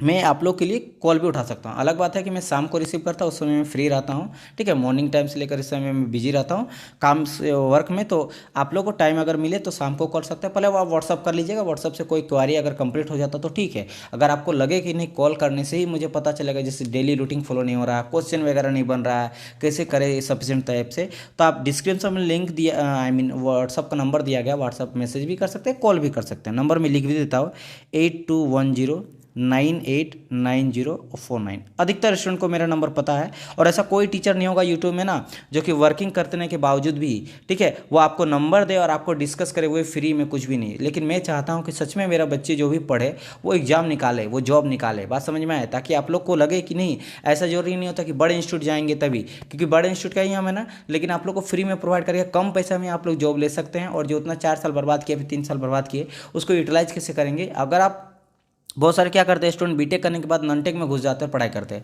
जब आपको ननटेक घुसना था तो बीटेक क्यों किए? 8-10 लाख रुपए पहले पैसा बर्बाद करना, 4 साल पैसा बर्बाद करना, 4 साल उधर बीटेक में, और अगर डिप्लोमा किए तो 3 ईयर प्लस 1-2 साल और तैयारी। मतलब आप पूरा का पूरा अपना लाइफ का 7 ईयर बर्बाद किए। उसके बाद आप ननटेक में घुस के कोई ग्रुप डी का नौकरी या फिर आप सी ग्रुप का नौकरी ले लिए। क्यों? अब जब आपको ननटेक ही जाना था तो क्यों नहीं आप 12th कर लिए आर्ट्स से या फिर किसी और चीज़ से, और फिर किए? पैसा क्यों बर्बाद दिया? अगर करना है, ठाने हैं, तो उस चीज़ को कंप्लीट कीजिए। कहाँ दिक्कत हो रहा है वो बात कीजिए, वो चीज़ को कीजिए, उस चीज़ को सिंप्लीफाई तरीका से। देखिए कभी भी आप क्या करें, कोई टीचर से पढ़ते और वो आपको समझ में नहीं आता तो आप लोग समझ लेते हैं कि मुझे नहीं आता है। देखो आप लोग सब इंटेलिजेंट हैं, कोई भी ऐसा नहीं होता जो वीक होता है। वीक कुछ होता ही नहीं है। आपको नहीं आता है तो आप कमज़ोर हैं, आपको आ गया तो आप तेज हो गए। बात समझ में आए? तो या तो आप जिस टीचर से पढ़ रहे हैं, फिर जहाँ से पढ़े, या फिर जिस बुक से पढ़ रहे हैं, वो आपको समझा नहीं पा रहा है, या फिर आप समझ नहीं पा रहे हैं। ये दिक्कत है। जिस दिन आप समझ जाइएगा फिर वो समझा लेगा अपने तरीके से, बस वो ईजी हो गया। समझ आया? मम्मी इतना काम करती है, या फिर कोई एक लेबर जो होता है, हमारे किसान होते हैं, इतना मेहनत करते हैं, क्या वो बहुत ज़्यादा उसके लिए क्या कोई हार्वर्ड यूनिवर्सिटी से या फिर दिल्ली यूनिवर्सिटी से पढ़ के आया है कि कैसे काम करते हैं? लेकिन एक इंजीनियर जो आप जाके भला काम करके देखिए, तो जो किसान करते हैं, आप एक दिन काम कीजिए, दूसरा दिन में आप हॉस्पिटल में चल जाइएगा, नहीं हो पाएगा आपसे। एक दिन होगा, एक दिन का काम अगर महीना भर कीजिएगा ना तो आपसे नहीं, बिल्कुल हो ही नहीं पाएगा। तो क्या वो बहुत ज़्यादा टफ वर्क है? बताइए ना। वहाँ से कोई डिग्री लिया तब जाके वो कर सकता है? ऐसा नहीं होता है। या फिर किसान उतना हार्ड वर्क करता है, उतना ज़्यादा हार्ड वर्क करता है, लेकिन आप बोल दीजिए तो एक सेंटेंस पढ़ने का इंग्लिश से, ठीक है, बहुत सारे किसान एजुकेटेड होंगे, लेकिन फिर भी आप इंजीनियरिंग का कोई दे दीजिए न्यूमेरिकल उठा के बनाने, नहीं बनेगा, समझ में नहीं आएगा। क्यों नहीं बनेगा? क्योंकि वो उस चीज़ का आदत नहीं है, वो उस चीज़ को सीखा है। सीखने से बाद ऑटोमेटिक ही जो होता। तो इस चीज़ को मत सोचिए कि हम वीक हैं सर, हम कमज़ोर हैं सर, ऐसा बिल्कुल नहीं बोलते। ये अधिकतर स्टूडेंट बोलते हैं हम सर मॉडरेट है, हम यहाँ से पढ़े वहाँ, कोई फ़र्क नहीं पड़ता है। इसीलिए सारा चीज़ को ख़त्म करके आप पढ़ाई पे ध्यान दीजिएगा। जितना मैं बताऊँगा वो सारी चीज़ को। चलिए मैं आपका 16 मिनट ले लिया हूँ, लेकिन मैं जो बोलना चाह रहा था वो इंपॉर्टेंट है। उस चीज़ को अगर आप समझ लिए तो बहुत ही इंपॉर्टेंट है, बहुत ज़्यादा, बहुत ज़रूरी है। ठीक है, चलिए तो मैं और नहीं बकवास करूँगा। चलिए उसके लिए मैं सॉरी बोलता हूँ, लेकिन कभी कभी मैं सोचता हूँ बोल दूँ। ठीक है, तो बहुत सारे स्टूडेंट का एसएससी का एग्जाम बहुत अच्छा गया है, तो उनके लिए कांग्रेट्स। लेकिन अभी आप लोग को सेकंड सीबीटी भी क्वालिफाई करना है, राइट? इस चीज़ को ध्यान में रखिएगा। चलिए तो हम लोग यहाँ पे थर्ड पार्ट देख रहे हैं आपका इंडस्ट्रियल इंजीनियरिंग का एंड प्रोडक्शन मैनेजमेंट का। 2 पार्ट आ चुका, प्ले लिस्ट में जाकर देख लीजिएगा, आपको पढ़ा हुआ है। नीचे मैं डिस्क्रिप्शन में लिंक भी दे दूँगा और कमेंट बॉक्स में भी डाल दूँगा। तो हम लोग यहाँ पे ब्रेक इवन एनालिसिस पूरी तरह से देख लिए थे। ब्रेक इवन एनालिसिस से रिलेटेड सारा वहाँ पे वीडियो देख लिए थे। उससे रिलेटेड कुछ क्वेश्चन बचा हुआ 10-5 क्वेश्चन, उसको मैं अभी कराऊंगा। और पहले नोट्स में और कुछ मैं बताना चाहता हूँ ब्रेक इवन एनालिसिस से रिलेटेड। तो चलिए चलते हैं हम लोग नोट्स में। तो यहाँ पे हम लोग ब्रेक इवन एनालिसिस में क्या देखे थे कि भाई ऐसा एक मेरा पॉइंट आता है जहाँ पे मेरा ना लॉस होता है ना ही मेरा प्रॉफिट होता है। ये सारी चीज़ के बारे में हम लोग डिस्कस कर लिए थे। यहाँ पे मैं क्या बताना चाह रहा हूँ, मान लो आपको निकालने बोले सेलिंग कॉस्ट। क्या निकालने बोले आपको? Selling cost. सेलिंग कॉस्ट मतलब एस से ले लेंगे, सिंपल। अब S equal to small S into X क्या है? देखो जो स्मॉल एस है ना, स्मॉल एस आपको ये बता रहा है कि किसी भी चीज़ को हम लोग खरीदें, क्या होता है सेलिंग कॉस्ट? मतलब हम किसी चीज़ को जाके खरीद के लाएं। अब वो हम मान लो 10 गो कलम खरीद के लाएं, जो पेन होता है 10 पेन खरीद के लाएं, तो आपको पहले बोलेंगे ना कि सर एक पेन का कितना लिया? सर एक पेन का बाबू 5 रुपया लिया। तो कितना पेन खरीद के लाएं? तो 10 पेन खरीद के लाएं। तो 10 क्या क्वांटिटी, मेरा पेन का क्वांटिटी, एक पेन का कीमत है। तो 10 इंटू 50 यानी टोटल मेरा 50 रुपये पड़ा सेलिंग कॉस्ट। सेलिंग कॉस्ट कितना पड़ा? मेरा 50 पड़ा। सेलिंग कॉस्ट मेरा 50 पड़ा। एक गो का 5 रुपया लिया, 10 हम खरीदें। तो इसी हिसाब से ये जो है छोटा एस है और ये आपका क्या है? एक्स है। एक्स क्या बताता? क्वांटिटी बताता, कितना आप खरीदे। 10 पेन खरीदे, 10 क्वांटिटी। और छोटा एस क्या है? एक पेन का कीमत, यानी सेलिंग कॉस्ट पर पीस। समझ आया? तो बड़ा एस इक्वल टू क्या आ जाएगा? छोटा एस इंटू एक्स। मतलब छोटा एस यानी कि सेलिंग कॉस्ट एक पीस का कितना कीमत और कितना नंबर ऑफ यूनिट हम खरीदें, वो चीज़ हो गया मेरा बड़ा एस यानी सेलिंग कॉस्ट। अब उसके बाद होता है एक वेरिएबल कॉस्ट। एक तो सेलिंग कॉस्ट होता है, एक वेरिएबल कॉस्ट होता है जो वेरी करते रहता है आपका। ठीक है, वो क्या हो जाता है? ये भी होता है वेरिएबल कॉस्ट पर यूनिट, वही v equal to small v into X. Small X क्या है भाई? आपका कितना नंबर ऑफ यूनिट खरीदें, कितना खरीदें आप, जैसे 10 पेन खरीदें और वेरिएबल कॉस्ट क्या है मेरा 5 है, तो इसका भी 50 हो गया। तो बस वही चीज़ है, एक ये आपका भी जो है ये आपका क्या है, वेरिएबल कॉस्ट पर यूनिट, एक यूनिट का कितना कॉस्ट है और कितना नंबर ऑफ है, ये चीज़ हो गया। अब जब हम लोग टोटल कॉस्ट निकालेंगे तो टोटल कॉस्ट क्या हो जाएगा मेरा, वेरिएबल कॉस्ट प्लस आपका फिक्स कॉस्ट, तो फिक्स प्लस वेरिएबल हो जाएगा मेरा टोटल कॉस्ट। तो यहाँ पे हम लोग ये भी बोल सकते हैं भी प्लस मतलब V plus F equal to total cost, ठीक है। तो यहाँ पे हम लोग अब देखो टोटल कॉस्ट इक्वल टू ये भी लिख सकते हैं, भी के जगह में हम लोग क्या लिख सकते हैं, स्मॉल भी इंटू एक्स लिख सकते हैं ना। तो टोटल कॉस्ट क्या हो गया, वेरिएबल कॉस्ट प्लस मेरा फिक्स कॉस्ट, तो वेरिएबल कॉस्ट को हम लोग टोटल स्मॉल भी इंटू एक्स प्लस एफ लिख सकते हैं, बस उसी चीज़ को लिखा गया है ताकि फॉर्मूला में बैठाया जा सके, इसलिए चलो ये चीज़ यहाँ पे हम लोग ये भी लिख सकते हैं, total cost equal to fix cost क्या होता है, फिक्स कॉस्ट आपका होता है आपका, जैसे कि यहाँ पे फिक्स देखो ये हम लोग यहाँ पे दो चीज़ लिए थे, एक सेकंड, यहाँ पे एक लिए थे सेलिंग कॉस्ट और एक लिए थे वेरिएबल कॉस्ट। तो आप ये चीज़ बोल सकते हैं कि sir total cost equal to आप जो बोले fix cost plus variable cost, ठीक है ओके। तो यहाँ पे मेरा फिक्स कॉस्ट जो होता है वो फिक्स ही रहता है, किसी भी चीज़ का एक कॉस्ट, जिसे मैं बता रहा हूँ, आप एक पेन आप मार्केट में खरीद रहे हैं, आप दुकानदार हैं, आप उसको 3 रुपये में खरीद के लाए तो वो फिक्स है, उससे आप कम तो नहीं कर सकते हैं, उससे आप ज़्यादा बढ़ा सकते हैं। तो जो बढ़ाएंगे 4 रुपया 5 रुपया 6 रुपया में बेचिएगा तो वो आपका वेरिएबल कॉस्ट हो गया, ठीक है। अब जो आप वो खरीद रहा है, जैसे आप 4 रुपये में बेच रहे हैं, फिर डिस्काउंट कुछ दिए तो वो जो लिया वो हो गया सेलिंग कॉस्ट, लेकिन आपका 3 रुपये में जो खरीद के आप दुकान मार्केट से लाएँ, होलसेलर से लाए हैं, वो आपका क्या क्या फिक्स कॉस्ट। तो फिक्स को चेंज नहीं हो रहा इसीलिए आपका हो, लेकिन हाँ वेरिएबल कॉस्ट चेंज हो सकता है, ठीक है। तो वेरिएबल कॉस्ट को हम लोग क्या सीखते हैं, स्मॉल भी इंटू एक्स, मतलब कितना में हम दिए और कितना क्वांटिटी है, तो वो सारा चीज़ हो गया। और टोटल कॉस्ट हो गया variable cost plus fix cost. अच्छा एक चीज़ बताओ, अब हम लोग अगर सेलिंग कॉस्ट निकालना चाहिए, सेलिंग कॉस्ट कितना में हो मेरा हुआ, तो टोटल कॉस्ट यानी वेरिएबल प्लस जो फिक्स कॉस्ट है उसके साथ साथ जो मेरा प्रॉफिट भी मिल रहा है, क्योंकि प्रॉफिट अभी तक हम लोग इंक्लूड नहीं किए हैं, लेकिन जब भी सेल का बात करेंगे तो क्या होता है कि हम सर एक पेन 5 रुपये में, पहले 3 रुपये में खरीद के लाएँ, उसको 5 रुपये में रेट रखें और हम मार्केट में बेचे इसको 7 रुपये में। तो 7 में देखो 5 में बेचे और आप 5 में खरीद के लाए, ये आपका प्रिंट था और ये आप इसको सेल किए, तो 2 रुपये यहाँ पे प्रॉफिट हुआ। तो प्रॉफिट को भी ऐड करते हैं किसके साथ, हम लोग टोटल कॉस्ट के साथ। तो टोटल कॉस्ट में जब प्रॉफिट को ऐड करते हैं तो ये हो जाता है मेरा सेलिंग कॉस्ट, समझ आया, ये चीज़ है ओके। अब हम लोग यहाँ पे क्या देखेंगे, जब हम लोग बात किए थे ब्रेक इवन एनालिसिस का, तो इसमें होता है एक ब्रेक इवन पॉइंट होता है। ब्रेक इवन पॉइंट हम लोग क्या देखे थे, ऐसा पॉइंट होता है जहाँ पे अगर हम लोग वेरिएबल कॉस्ट का बात करेंगे और आपका जो हम लोग देखेंगे एक आपका सेलिंग कॉस्ट, ठीक है, एक वेरिएबल कॉस्ट एक सेलिंग कॉस्ट वहाँ जाके एक जगह मीट कर जाता है, यानी ये पॉइंट ऐसा होता है जहाँ पे ना तो मेरा लॉस होता है ना ही मेरा गेन होता है।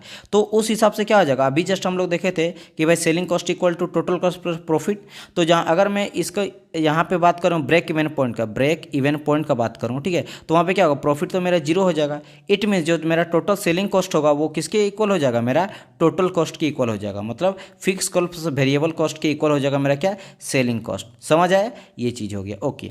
और देखो जो ब्रेक इवन पॉइंट होता है, जैसे ये मेरा ब्रेक इवन पॉइंट है जहाँ पे दोनों आगे मिट कर रहा लाइन, वेरिएबल और आपका सेलिंग कॉस्ट, वहाँ से अगर मैं आगे बढ़ूँ तो इधर मेरा प्रॉफिट होता है, क्योंकि देखो सेलिंग कॉस्ट ऊपर जा रहा है, वेरिएबल कॉस्ट नीचे जा रहा है। सेलिंग कॉस्ट मेरा ज़्यादा चल गया ना, वेरिएबल कॉस्ट मतलब समझ रहे हो कितना जो कीमत है, और सेलिंग हम ज़्यादा में बेच रहे हैं, 5 है तो 6 में 8 में 10 में, तो ये जो यहाँ से यहाँ तक का मुझे मिल रहा है, ये मुझे क्या मेरा प्रॉफिट मिल रहा है, यहाँ तक का ये जो चीज़ मेरा मिल रहा है वो मेरा क्या, मेरा प्रॉफिट मिल रहा है, ये मुझे जो मिल रहा है प्रॉफिट मिल रहा है। और इसके नीचे अगर देखेंगे तो इसके नीचे मेरा लॉस हो जाता है, इसके नीचे क्या हो जाता है, यानी कि ब्रेक इवन पॉइंट के अगर मैं पीछे जाऊं तो उधर मेरा क्या होता है, लॉस हो जाता है। क्या हो जाता है, मेरा लॉस हो जाता है, क्योंकि देखो ये मेरा है सेलिंग कॉस्ट मेरा ये नीचे आ गया सेलिंग कॉस्ट, ये जो रेड कलर का दिखा रहा हूँ सेलिंग कॉस्ट है, और वेरिएबल कॉस्ट मेरा क्या है, ये वाला चीज़ है, तो उसके नीचे आ जा रहा है, तो यहाँ पे लॉस हो जाता है। ये मैं सारा चीज़ बता चुका हूँ, ठीक है।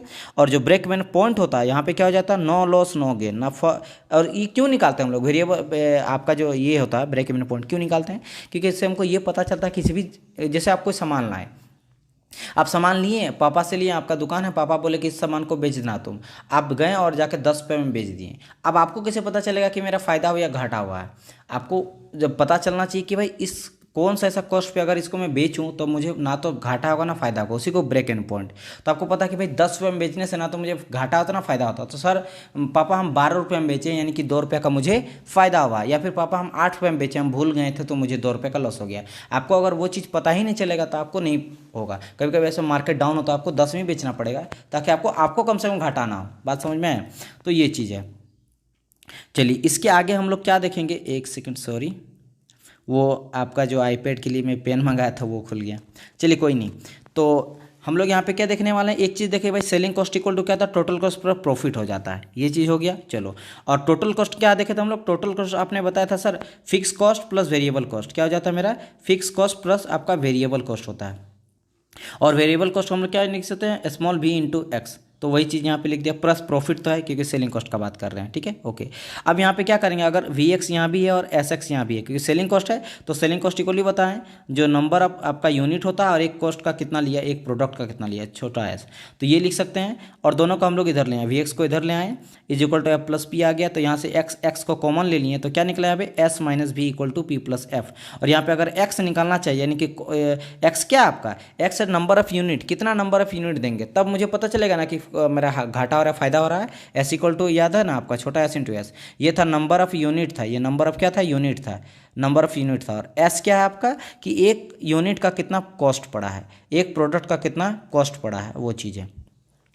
तो यहाँ से x इक्वल टू क्या निकल गया, F plus P divide by S minus P. और ये बहुत ज़्यादा इंपॉर्टेंट, यहाँ से आपका नोमरिकल बहुत ज़्यादा पूछा जाता है, बहुत ज़्यादा। इसी वैल्यू से आपको क्या क्या दे देगा, आपको दे देगा यहाँ पे, लेकिन यहाँ पे देखो इससे पूछा जाएगा और इससे भी पूछा जाता है। अगर ब्रेक इवन पॉइंट में पूछा जाए, किससे पूछा जाए, ब्रेक इवन पॉइंट से पूछा जाए, तो ये आपको पूछा जाएगा, ये वाला। क्यों, क्योंकि आपको पता है कि ब्रेक इवन पॉइंट में मेरा प्रॉफिट तो होता नहीं है, ना तो लॉस होता, तो यहाँ पे प्रॉफिट होगा ना लॉस होगा, तो पी का वैल्यू हो जाएगा 0। तो बचेगा क्या आपका, ओनली बचेगा कि एक्स ब्रेक इवन पॉइंट पे F divide by S minus P, जहाँ पे एस क्या है मेरा, सेलिंग कॉस्ट पर पीस है, क्योंकि आपको मैंने बताया था पर पीस छोटा है, यानी जो भी छोटा रहेगा पर कॉस्ट, वो भी छोटा भी क्या है मेरा, वेरिएबल कॉस्ट पर यूनिट। तो यहाँ पे दोनों जो है पर यूनिट वाला चीज़ लेंगे, ठीक है। और हम लोग जब ऊपर में रहेगा फिक्स कॉस्ट, तो मुझे पता चल जाएगा कि कितना यूनिट मेरा बेचने में, कितना यूनिट हम बेचेंगे, तो यहाँ पे ना तो मेरा लॉस होगा ना ही मेरा घाटा होगा। इसको दूसरा तरीका से हम लोग दिखा सकते हैं, कैसे, ये वाला चीज़, ये जो आपका बुक में दिया गया है और बहुत जगह बुक में दिया रहता है, यहाँ पे एस यानी कि जो ब्रेक इवन पॉइंट पे है वहाँ पे क्वांटिटी कितना हो जाएगा, स्मॉल एस डिवाइड बाई हो जाता है, ब्रैकेट में हो जाता है एफ माइनस एस माइनस भी। यहाँ पे ये क्या है मेरा, सेलिंग कॉस्ट है, ये वेरिएबल कॉस्ट, और यहाँ पे वेरिएबल कॉस्ट पर यूनिट और वेरिएबल कॉस्ट पर यूनिट है, ठीक है। कहीं कहीं पे क्या करता है, एस के जगह में पी ले लेगा, तो यहाँ भी पी आ जाएगा और यहाँ भी पी आ जाएगा। तो अब क्या हो जाएगा, यहाँ पे ब्रेक इवन पॉइंट में जो मेरा क्वांटिटी निकला वो हो जाएगा क्या मेरा, पी, और ब्रैकेट में हो जाएगा एफ माइनस पी माइनस भी। बात समझ, यहाँ पे पी क्या है, ये आपका पी जो है वो आपका होता है, that is your selling cost per unit या फिर पर पीस, समझ आया। तो यहाँ पे भी बुक में ये वाला भी मिलेगा, पी ब्रैकेट में F divide by P minus B, जहाँ पी कुछ नहीं है, ये आपका सेलिंग कॉस्ट पर पीस है, छोटा एस है, ठीक है, यहाँ भी छोटा एस है, और जहाँ भी पी है वो आपका छोटा एस है, समझ आया। तो ये दोनों चीज़ को ध्यान रखें। अब चलिए हम लोग थोड़ा सा न्यूमेरिकल देख लेते हैं, किस तरह का न्यूमेरिकल आता है। ये देखिए आपका IAS 2008 में पूछा गया था, ये मत सोचिए कि बहुत ही टफ है, बहुत ईजी है, एक बार देखिए फिर पता चल जाएगा कितना ईजी क्वेश्चन पूछा जाता है। देखो यहाँ बोला गया है, in the production of A product, एक प्रोडक्शन कर रहे हैं प्रोडक्ट का, ठीक है, द फिक्स कॉस्ट आर इतना, यानी 6000 उसका फिक्स कॉस्ट है जो भी प्रोडक्शन प्रोडक्ट करेंगे, and the variable cost is 10 rupees पर प्रोडक्ट, यानी वेरिएबल कॉस्ट जो 10 रुपये पर प्रोडक्ट है, 10 रुपये का वेरिएबल कॉस्ट यहाँ पे दिया गया पर पीस का, ठीक है, पर एक प्रोडक्ट का। और वहीं अगर सेल प्राइस का बात करें प्रोडक्ट का तो 12 रुपीज़ है। The break even volume of the product to be made will be, यानी कितना नंबर ऑफ क्वांटिटी हम बनाए ताकि ना मेरा ना लॉस हो ना घाटा हो, ठीक है। यानी कि क्या पूछ रहा है हमको, एक्स का वैल्यू पूछ रहा है, और किस पे पूछ रहा है, ब्रेक इवन पॉइंट पे, क्योंकि बोल रहा ना लॉस हो ना घाटा हो, बात समझ में आया। तो ब्रेक इवन पॉइंट पे हम लोग निकाल लेना पड़ रहा है, ठीक है।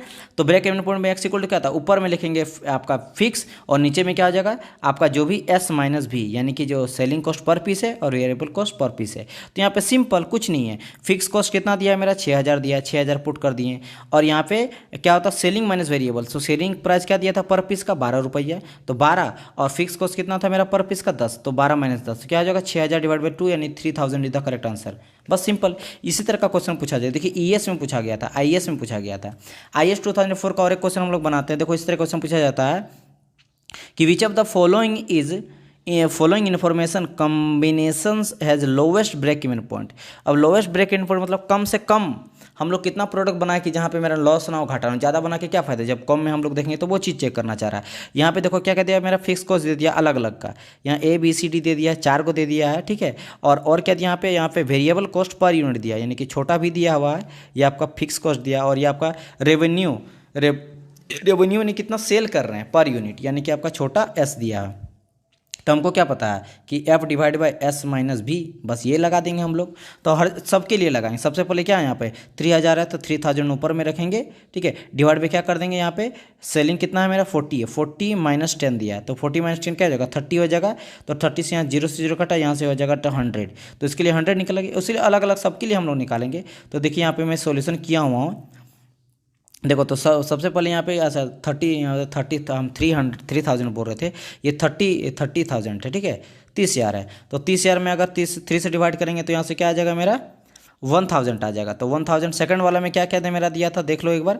तो सेकंड वाले में मेरा दिया था यहाँ पे 40,000 है, 40,000 है, फिर 15 और 40 दिया। तो 15 40 में 15 घटाएंगे और ऊपर में डिवाइड रहेगा मेरा 40,000, ठीक है। तो इस टाइप से यहाँ पे करेंगे। देखो यहाँ पे किए हैं सिंपली 40,000 किए हैं और डिवाइड यहाँ के क्या कर दिए 25 आ गया, क्योंकि 40 में जब 15 हम लोग घटा रहे हैं तो मेरा यहाँ 25 आ जाएगा, ठीक है। देखो यहाँ पे देख लो, एक बार खाली समझ लो, वही इंपॉर्टेंट है। यहाँ पे कितना था 40 था, 15 घटाएंगे तो 25 मेरा बचेगा, ये नीचे में आ गया और ऊपर मेरा 40 रहेगा। ये चीज़ है सिंपल, यहाँ कोई लॉजिक है ही नहीं। तो 25 यहाँ काटेंगे तो 25 यहाँ काटेंगे तो क्या कितना हो जाएगा 25, यहाँ पे सिंपली देख रहे हैं यहाँ कितना आ गया मेरा, पूरी देख लेते हैं फटाफट। तो यहाँ 1600 आ जाएगा। तो इसी तरह हम लोग करते जाएंगे तो देखेंगे सबसे कम मेरा किस में आ रहा 2 वाला में 1600 आ रहा। फिर देखो इसमें कितना आ रहा है 1000 आ रहा था, यहाँ पे कितना आ जा रहा था मेरा 2500 आ रहा था और यहाँ पे मेरा आ रहा था कितना 6000 आ रहा था, ठीक है। वैसे यहाँ पे तो सबसे कम मेरा आ रहा था यहाँ पे 1000 में, मैं इसमें लगा दिया हूँ गलती से। तो इसका करेक्ट आंसर क्या हो जाएगा ए नंबर हो जाएगा। हाँ यही यहाँ पे लिखे भी सही है, लोवेस्ट ब्रेक इवन पॉइंट क्या हो जाएगा ये, यानी कि अगर 10,000 हम लोग प्रोडक्ट बनाए तो वहाँ पे ना तो लॉस्ट होगा ना ही मेरा गेन होगा, ठीक है। बस इस तरह का आपको पूछा जाएगा सिंपल क्वेश्चन। देखिए सब इसी तरह का क्वेश्चन ये आपका पूछा गया, जेई में पूछा गया था, एसएससी जेई में पूछा गया था। नेक्स्ट देखो कैसे क्वेश्चन पूछा जाता है। यहाँ पूछा गया क्या है, indirect cost of a plant is this. Indirect cost क्या होता है मेरा, फिक्स कॉस्ट हो जाता है इनडायरेक्ट कॉस्ट, क्योंकि इनडायरेक्ट कॉस्ट फिक्स कॉस्ट माना जाता है, वो वेरी नहीं करता, ठीक है।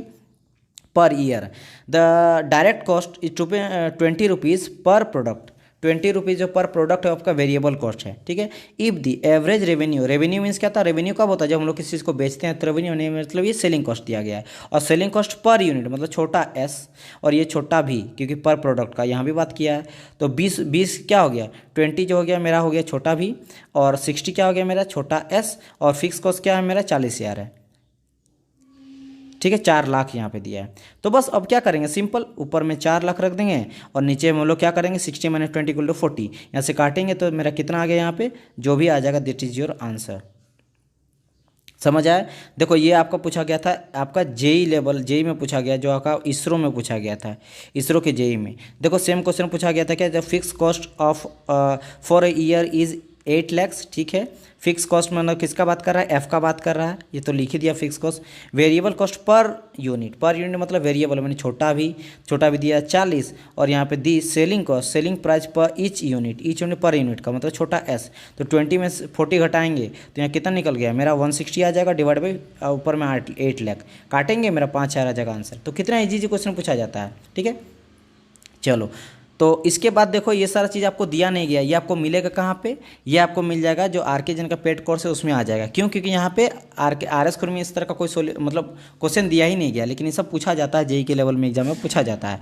जैसे आपका हो गया मार्जिन ऑफ सेफ्टी, ये आपको पूछा जाता है, ठीक है। इससे रिलेटेड हो जाता है। फिर प्रॉफिट वॉल्यूम ग्राफ होता है, प्रॉफिट वॉल्यूम रेट होता है, ठीक है। इसके अलावा आपका इन्वेंट्री जो हम लोग देखते हैं, इन्वेंट्री हो जाती है डिफरेंट टाइप का, जैसे परचेज कॉस्ट क्या होता है, ठीक है, ऑर्डरिंग कॉस्ट क्या होता है, सेटअप कॉस्ट क्या होता है, ठीक है। ये सारा चीज़ के बारे में हम लोग डिस्कस करेंगे। उसमें होल्डिंग कॉस्ट क्या होता है, केयरिंग कॉस्ट क्या होता है, शॉर्टेज कॉस्ट क्या होता है, स्टॉक आउट कॉस्ट क्या होता है, लीड टाइम किसको बोलते हैं। लीड टाइम क्या होता है, जब भी हम लोग प्लेस ऑर्डर करते हैं इन्वेंट्री हैंड में रख के, जैसे आपके पास एक दुकान है और आपके पास डिटोल का साबुन बेच रहे हैं और आपके पास 10 साबुन बचा हुआ है, और आपको पता है कि हमको जो ऑर्डर किए हैं वो आते आते 2 दिन तक लगेगा, तो आपको पता होना चाहिए कि 10 साबुन जो है मेरा 2 दिन चलना चाहिए, 10 साबुन मेरा 2 दिन में सेल हो जाएगा। तो उससे पहले आपको ऑर्डर करना कि जैसे खत्म हो मेरा आ जाना चाहिए, ठीक है। स्टॉक इन हैंड रख के हम लोग ऑर्डर करते हैं, ये नहीं कि आज मेरा खत्म हुआ साबुन तब आज हम ऑर्डर करेंगे, तो पता चला कि 2 दिन तक आदमी बहुत सारा घूम जाएगा और मेरा लॉसेस हो जाएगा। तो आपको कुछ रख के ही लीड टाइम लेके ऑर्डर करते हैं, उसको लीड टाइम बोलते हैं। लेकिन इससे रिलेटेड आर स्कूल में कोई दिया ही नहीं है क्वेश्चन। तो मैं आपको अगर थ्योरी बताऊंगा तो आपको फिर एमसीक्यू नहीं लगाएगा, तो फिर समझ में नहीं आएगा कि कैसे हम लोग को यूटिलाइज करके उसका एमसीक्यू सॉल्व करना, जो मेरा तरीका होता है। थ्योरी बहुत ही पढ़ लीजिए आप, जब तक समझ में नहीं आएगा कि उसका कैसे यूटिलाइज होता है एमसीक्यू में, आपको नहीं बुझाएगा। तो मैं उसको बताऊंगा उस चीज़ में, समझ आया। फिर देखिए बहुत सारा चीज़ है यहाँ पे। फिर इन्वेंट्री रिव्यू में हम लोग लेते हैं, वो पीरियड टाइम पे डिपेंड करता है, ऑर्डर सिस्टम में, फिर डिटर्मिनिस्टिक मॉडल होता है, लीड टाइम, डिमांड क्या होता है, ये सारा चीज़ से रिलेटेड। इससे रिलेटेड आपका न्यूमेरिकल भी आता है, जो कि आपका MOQ, ये तो आप सुने ही होंगे, EOQ में आता है, यानी कि इसको बोलते हैं इकोनॉमिक ऑर्डर क्वांटिटी। ठीक है, इससे रिलेटेड भी क्वेश्चन आ जाता है। तो ये सारा चीज़ यहाँ पे दिया नहीं कि इससे रिलेटेड आपका थोड़ा बहुत न्यूमेरिकल भी आता है EOQ से रिलेटेड, जो कि रूट अंडर होता है 2D C0/CH, ये आप लोग देखे होंगे। तो ये यहाँ पे दिया नहीं। फिर इन्वेंट्री क्लासिफिकेशन भी होता है, एक होता है ABC, सुने होंगे, ऑलवेज बेटर कंट्रोल। इससे रिलेटेड आपका भी पूछा जाता है कि ऑलवेज बेटर कंट्रोल में जो है ABC का फॉर्मूला के फुल फॉर्म क्या होता है। आपका जो अगर A बढ़ता है, यानी कि जो आपका A का कॉस्ट बढ़ेगा, इस तरीका है। ये सारा चीज़ मैं बता दूंगा, अभी यहाँ पे दिया नहीं है। तो मैं आप लोग चलते हैं डायरेक्ट MCQ क्वेश्चन सॉल्व कराने RS खुरमी के बुक में। और एक इंपॉर्टेंट है जो कि क्वेश्चन पूछा गया आपको, और ये इंपॉर्टेंट भी है, क्यूनिंग थ्योरी। इससे रिलेटेड क्या क्या है वो मैं पॉइंट बता देता हूँ। सबसे पहले आपको बोला जाएगा कि जो आपका क्यूनिंग थ्योरी है एसोसिएट होता है किसके लिए, सेल्स के लिए, इन्वेंट्री के लिए, प्रोडक्शन टाइम के लिए, या फिर वेटिंग टाइम के लिए। तो आपको याद रखना है, इन्वेंट्री जो थ्योरी होता है, सॉरी, जो आपका क्यूनिंग थ्योरी होता है, वो आपका एसोसिएट होता है किसके लिए, वेटिंग टाइम बोल लो या फिर वेटिंग लाइन बोल लो। ठीक है, तो वेटिंग लाइन से रिलेटेड होता है। क्वीनिंग थ्योरी होता है क्या, देखो हम लोग क्या करते हैं, कोई भी अगर ऑपरेशन करते हैं या मैन्युफैक्चर करते हैं कोई सिस्टम का, तो हम लोग क्या करते हैं, उसको विजिट करने से पहले उसको हम लोग एक डाटाबेस बनाते हैं कि भाई विजिट हो रहा है या फिर कोई प्रोडक्ट बन रहा है, तो किस तरीका से पहले क्या बनेगा, उसके बाद क्या बनेगा, उसका मैन्युफैक्चर किस तरीके से होगा। ठीक है, अगर कस्टमर कोई विजिट करने आ रहा है स्टोर, तो उसके लिए क्या क्या दिखाना पड़ेगा, क्या प्रॉब्लम हो सकता है, वो सारा चीज़ को हम लोग ध्यान में रखते हुए, क्वीन मीन्स होता है एक लाइन, जैसे बैंक में कैसे लाइन लगता है उसको क्वीन बोला जाता है। ठीक है, तो ये थ्योरी, तो ये आपको पहले समझने वाली बात है। क्वेश्चन कहाँ से पूछेगा, पहली बात तो जो मैंने बताया था, queuing theory associate with waiting line और वेटिंग टाइम। ओके, पहला चीज, क्यूनिंग थ्योरी से रिलेटेड कुछ प्रॉब्लम आया था, उस प्रॉब्लम को सॉल्यूशन कौन किया था, उस प्रॉब्लम को सॉल्यूशन किया था मोंटे कार्लो। कौन किया था, MONTE, मोंटे और कार्लो। मोंटे कार्लो का क्लॉथ भी आता है, वो मोंटे कार्लो नहीं, कोई अलग मोंटे कार्लो है। ठीक है, तो मोंटे कार्लो जो है ये इस चीज़ को बनाए थे, मे भी शायद वही है, क्योंकि ये भी बिजनेस से रिलेटेड ही है, ये भी कैसे बिजनेस को सही तरह से ले जाए, मे भी उसी टाइकून को नाम देके यहाँ पे मोंटे कार्लो का जींस निकाला जाता है, फिर अलग चीज़। बट मोंटे कार्लो जो है इससे रिलेटेड जो प्रॉब्लम हुआ था उसको सॉल्यूशन किए थे, जो कि मैथमेटिकली एनालिसिस करना पॉसिबल नहीं है। दो क्वेश्चन आपसे पूछा जा सकता है, और इससे क्या पूछा जाता है कि ये जो है किस लॉ को फॉलो करता है, क्वीन थ्योरी किस लॉ को फॉलो करता है, तो ये एक्सपोनेंशियल लॉ को फॉलो करता है। किसको करता है, आपका जो एक्सपोनेंशियल लॉ, इसको ये फॉलो करता है, इसको भी आप लोग को ध्यान में रखना है। तो ये सारा चीज़ को आप लोग को ध्यान में बहुत इंपॉर्टेंट रखना, तीनों चीज़ बोले वो बहुत ज़्यादा इंपॉर्टेंट है। पहले बात, इससे प्रॉब्लम को कौन सॉल्व किया था, मोंटे कार्लो, पहला चीज़। ये किससे एसोसिएट होता है, वेटिंग लाइन से होता है। ठीक है, तीसरा चीज़ क्या हो जाता है कि वेटिंग टाइम या फिर वेटिंग लाइन बोल लो, टाइम या लाइन बोल लो। इसके अलावा जो है कि ये जो है किस लॉ में डिपेंड करता है, तो ये एक्सपोनेंशियल लॉ पे डिपेंड करता है। तो ये सारा चीज़ जो है आपको क्वीनिंग थ्योरी से रिलेटेड याद रखना पड़ेगा। ठीक है, ओके, तो हम लोग देखे थे आई थिंक 37 तक हम लोग क्वेश्चन देख लिए थे। हम लोग 38 से बात करेंगे। ठीक है, यहाँ पे बताया था हम लोग 37 में, at the break even point क्या होता है, total cost is equal to the sale revenue, यानी कि टोटल कॉस्ट जितना मेरा सेल रेवेन्यू होता है वो मेरा टोटल जितना कॉस्ट लगता है उसके इक्वल हो जाता है। ठीक है, यानी यहाँ पे तो है दोनों मेरा क्या हो जाता है, इक्वल हो जाता है, नो लॉस नो गेन। क्योंकि अदर अगर आप देखिएगा पहले नंबर क्या था, total cost is more than, नहीं इक्वल, ना तो ग्रेटर ना लेस, ये तो होगा ही नहीं। Total cost is less than, नहीं। Fix cost is equal to the variable cost, fix cost is equal to the variable cost. तो यहाँ पे करेक्ट आंसर आपका क्या हो जाएगा, तो यहाँ पे आप अगर देख रहे तो फिक्स कॉस्ट मेरा ये जा रहा है, तो फिक्स्ड और वेरिएबल कॉस्ट कहाँ से मिलेगा, तो ये नहीं होता है। अगर आप यही ध्यान से देखिएगा, ये जा रहा सेलिंग प्राइस और ये जा रहा आपका ब्लू कलर से मैं दिखा रहा हूँ वेरिएबल कॉस्ट। तो अगर ये दोनों देखेंगे सेलिंग कॉस्ट को और वेरिएबल कॉस्ट, तो एक पॉइंट पे मिल रहा है। तो यहाँ पे क्या हो रहा है, यहाँ पे इस जगह पे जो है जहाँ पे मेरा मिल रहा ब्रेक इवन पॉइंट, यहाँ पे मेरा वेरिएबल कॉस्ट और सेलिंग कॉस्ट जो मेरा इक्वल होता है, ना कि फिक्स कॉस्ट, क्योंकि फिक्स कॉस्ट तो ये में है मेरा। ठीक है, बात समझ आया। वैसे इस क्वेश्चन का मैं आंसर दे चुका था प्रीवियस लेक्चर में, जो कि आया था पहले, वो आप देख लीजिएगा। 2038 में चलते हैं। Break even analysis represent the relationship between the cost and the volume. शुरू में बताओ एकदम सही है, करेक्ट स्टेटमेंट है। आगे बढ़ते हैं क्वेश्चन 39 में। The break even analysis is a short time analysis, long time analysis. 1 second. Okay, तो अब हम लोग क्वेश्चन को सॉल्व करते हैं। क्वेश्चन हम लोग 37 तक देख लिए थे, यानी कि ब्रेक इवन पॉइंट जहाँ पे नो लॉस नो गेन होता है। तो यहाँ पे कन्फ्यूजन आप लोग हो सकता है सी में या डी में हो सकता है, क्योंकि देखिए यहाँ पे क्या बोला गया है कि total cost is more than, तो मोर और लेस देन तो होगा ही नहीं क्योंकि इक्वल होता है। अब यहाँ पे कन्फ्यूजन क्या क्रिएट हो सकता है कि सर सी में बोला गया total cost is equal to the sale revenue, क्या ये चीज़ हो जाएगा, या फिर fix cost is equal to the variable cost. मैं आपको फिगर दिखाता हूँ, ज़्यादा समझ में आ जाएगा मैं क्या बोलना चाह रहा हूँ। अगर आप देखिएगा ध्यान से तो ये आपका जाता है सेलिंग कॉस्ट, होता है ना, और आपको ब्लू से जो मैं दिखाना चाह रहा हूँ ये आपका हो जाता है क्या, वेरिएबल कॉस्ट। और आप ध्यान से देख रहे होंगे अगर, तो ये आपका यहाँ ये जाता है मेरा फिक्स कॉस्ट। तो ये जो पॉइंट यहाँ पे मिलता है इसको हम लोग बोलते हैं क्या, ये जो आता है ये मेरा क्या रहता है, ब्रेक इवन पॉइंट। तो ब्रेक इवन कैसा पॉइंट है जहाँ पे मेरा सेलिंग कॉस्ट और आपका वेरिएबल कॉस्ट दोनों जाके क्या हो रहा है, मेरा मीट कर रहा है। यानी कि यहाँ पे ना तो मेरा सेल है, मतलब सेलिंग प्राइस और यानी कि सेलिंग कॉस्ट और वेरिएबल कॉस्ट दोनों मेरा क्या इक्वल है, यानी कि नो लॉस नो गेन वाला कंडीशन यहाँ आता है जब मेरा सेलिंग कॉस्ट और वेरिएबल कॉस्ट इक्वल हो जाता है, ना कि फिक्स। बात समझ में, कि फिक्स प्राइस से ही हम लोग स्टार्ट करते हैं। मतलब ये फिक्स प्राइस क्या शो करता पता है, कि एक मटेरियल का कितना कीमत है जो हम मार्केट से लाते हैं, कि भाई 10 रुपया में लेके आए, इससे कम तो हो नहीं सकता, ये तो फिक्स है। इससे ही मेरा जो आपका ये है, आपका क्या होता है वेरिएबल कॉस्ट, वो मेरे बढ़ेगा कि इसका कीमत हम 10 रुपया रखेंगे, नहीं 12 रखेंगे, 15 रखेंगे, 20 रखेंगे। आपको जितना प्रॉफिट कमाना है उतना आप सेल कर सकते हैं। समझ आया कि नहीं, ये चीज़ होता है। और सेलिंग कॉस्ट क्या होता है, हम लोग स्टार्ट करते हैं एकदम जीरो से, ठीक है, ये जीरो से हम लोग जाते हैं, सेलिंग कॉस्ट मेरा रेवेन्यू स्टार्ट होते जाता है। तो यहाँ पे क्या हो जाएगा मेरा करेक्ट आंसर, इसलिए यहाँ पे सी होगा ना कि डी होगा, क्योंकि यहाँ पे फिक्स कॉस्ट का बात किया है। ठीक है, चलो आगे बढ़ते हैं। 38 नंबर में क्या बोला, the break even analysis represent the relation between the cost and the volume. मैं पहले बता दिया हूँ कि इसको कॉस्ट एंड वॉल्यूम भी बोलते हैं, ट्रू है। The break even analysis is a short time analysis, long term analysis, any of the above, या फिर average of the short and long time analysis. क्या होता है भाई, तो ये बेसिकली जो हम लोग लेते हैं, एक अब मेरा शॉर्ट टाइम ही है। शॉर्ट टाइम में हम आपको पता करना है कि भाई लॉस होगा गेन होगा, तो ये this is a short time analysis. Question number चलते हैं 40 में क्या कहा गया है, production cost refer to the prime cost plus.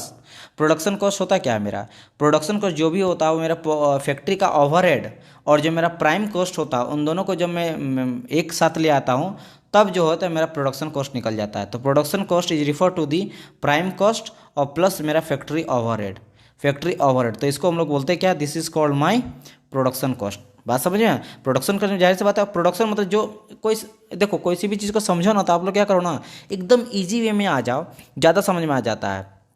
Production मतलब मान लो एक आप पेन को ही ले लेते हैं या फिर कॉपी को ले लेते हैं, कि कॉपी हम लोग बनाते हैं, जो हम लोग किताब बुक पढ़ते हैं, अरे कुछ भी ले लो ना, बुक ही ले लो, एक बुक को हम मैन्युफैक्चर कर रहे हैं, ठीक है। तो बुक जो हम लोग बनाएं तो उसमें फैक्ट्री में बन रहा है, तो मेरा प्राइम जो भी कॉस्ट लगा, पेज का कीमत लगा, लेबर वहाँ पे कर रहा है, और वहाँ पे जो फैक्ट्री का ओवरहेड है, यानी कि फैक्ट्री का कितना बिजली बिल लगा, वहाँ पे जो मशीनें चला, तो सारा चीज़ को लेंगे तभी ना मुझे मेरा प्रोडक्शन कॉस्ट निकलेगा। लेकिन अभी मेरा टोटल कॉस्ट तो है नहीं, क्योंकि सेल नहीं कर रहे हैं, सेल करेंगे तब ना मेरा प्रॉफिट आएगा। यहाँ पे सेलिंग कॉस्ट का तो बात नहीं किया, प्रोडक्शन कॉस्ट का बात किया है, तो ये ओनली फैक्ट्री ओवरहेड हो जाएगा। ठीक है, यहाँ पे ना तो एडमिनिस्ट्रेशन ओवरहेड आएगा, ना ही आपका एडमिनिस्ट्रेशन आएगा ही नहीं। एडमिनिस्ट्रेशन मतलब क्या करेगा कि भाई उसको ले जाकर निकालने के बाद जो कहीं सेल करने के लिए जो आपको देगा, एडमिनिस्ट्रेशन चार्ज देता है। जैसे अमेरिका में बना आईफोन इंडिया में आ रहा, तो यहाँ पे एक्सटर्नल जो है टैक्स वगैरह लगता है, ये सारा टैक्स उसके बाद सेल करेगा तब प्रॉफिट मिलेगा। तो यहाँ पे एडमिनिस्ट्रेशन का तो आएगा ही नहीं, तो ओवरहेड ओनली आएगा। प्रोडक्शन का बात किया, समझे, जब सेलिंग का बात आता तब ये सब आता point. Question number 41, if we is a fix, F जो है आपका फिक्स कॉस्ट होता है, वी आपका वेरिएबल कॉस्ट पर यूनिट दिया है, यानी कि छोटा वी है बेसिकली है, और पी जो है वह सेलिंग प्राइस पर यूनिट है। तो हम लोग एस मानते थे इसको, याद है, सेलिंग प्राइस को एस मानते थे, और छोटा एस इंटू एक्स, छोटा एस को बोलते थे कि selling price per unit.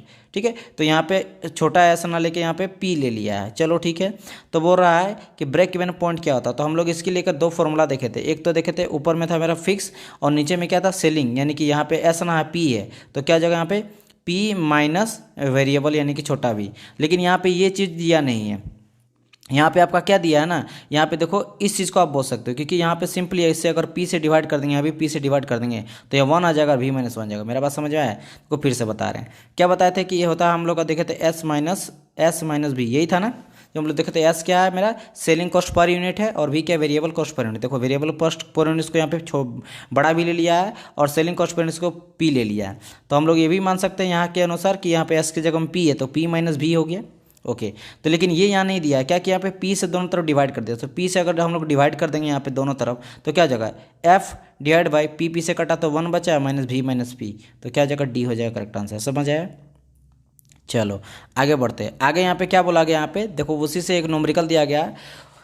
For a small scale industry, एक छोटा इंडस्ट्री का बात कर रहा है। फिक्स कॉस्ट वो रखा है पर मंथ के हिसाब से 5000 और वेरिएबल कॉस्ट पर प्रोडक्ट मतलब छोटा भी का बात किया है 20 रुपया है, और सेलिंग प्राइस जो है छोटा एस का बात किया है 30 है।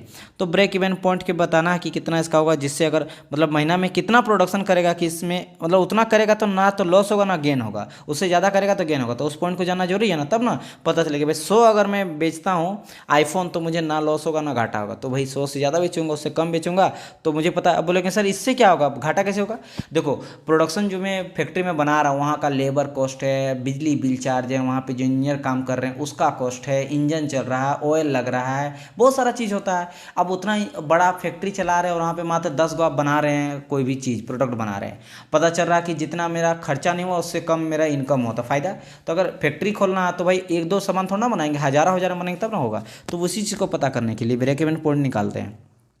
तो हम लोग को पता है कि ब्रेक इवन पॉइंट क्या होता है, एक्स यानी प्रोडक्ट निकालना, कितना हम निकालेंगे, और क्या निकाले ब्रेक इवन पॉइंट यानी कि ब्रेक इवन पॉइंट। ये चीज़ हो गया। तो होता है क्या, ऊपर में फिक्स होता है, नीचे में क्या होता है एस माइनस भी होता है।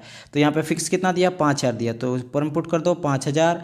एक सेकंड में यहाँ पे कर लेता हूँ अच्छा से ताकि आप लोगों को दिखाई दे 5000, और नीचे में क्या हो जाएगा मेरा 30 दिया है सेलिंग माइनस वेरिएबल यानी कि 20 यानी कि 10। तो 10 यहाँ हो जाएगा इसका 10, और 10 से 10 कटेगा तो only 500 is the correct answer. 500 कम से कम तो उसको बनाना पड़ेगा, 500 उसको बढ़ाना पड़ेगा जो भी प्रोडक्ट बना रहा है। तो 5 इन द करेक्ट आंसर।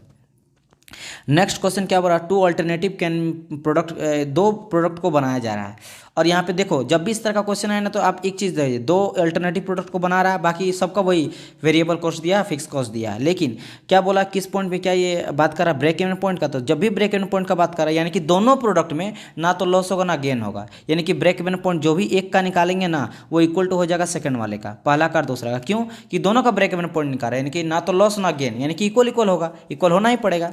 चलो, और टोटल कॉस्ट होता है क्या है मेरा, टोटल कॉस्ट होता है तो जस्ट मैंने बताया था कि जो भी मेरा वेरिएबल कॉस्ट होता है और मेरा फिक्स कॉस्ट होता है, फिक्स प्लस वेरिएबल को हम लोग टोटल कॉस्ट बोलते हैं ना। लेकिन ये अगर सेलिंग कॉस्ट का बात करेंगे तो ये टोटल कॉस्ट यहाँ आ जाएगा नीचे में, टोटल कॉस्ट और प्लस प्रॉफिट।